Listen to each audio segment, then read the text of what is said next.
কিছু কিছু দেশের দাদাগিরি বন্ধ করার এবার বোধহয় সময় এসেছে। আবারও বলছি, লড়াইটা কঠিন এবং সেই লড়াইতে লুব্রিকেন্ট বা ইঞ্জিন অয়েল হিসেবে কাজ করবে রাষ্ট্রবাদ।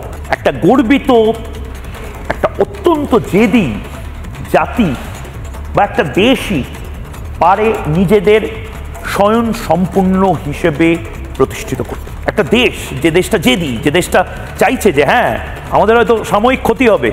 রাম মন্দিরের সময় স্লোগান উঠেছিল না, নুন রোটি খাएंगे पर मंदिर वही बनाएंगे, আধা পেট रहेंगे पर मंदिर वही बनाएंगे।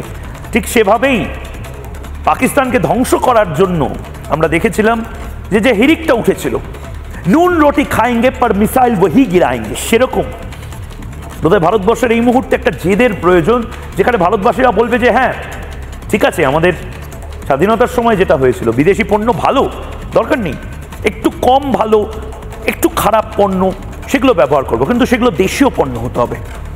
মেক ইন চায়না বা মেক ইন ইউএসএ প্রোডাক্টস দারুণ ভালো, কিন্তু মেক ইন ইন্ডিয়া প্রোডাক্ট যাতে সেগুলো হয় তার জন্য চাপ দিতে হবে।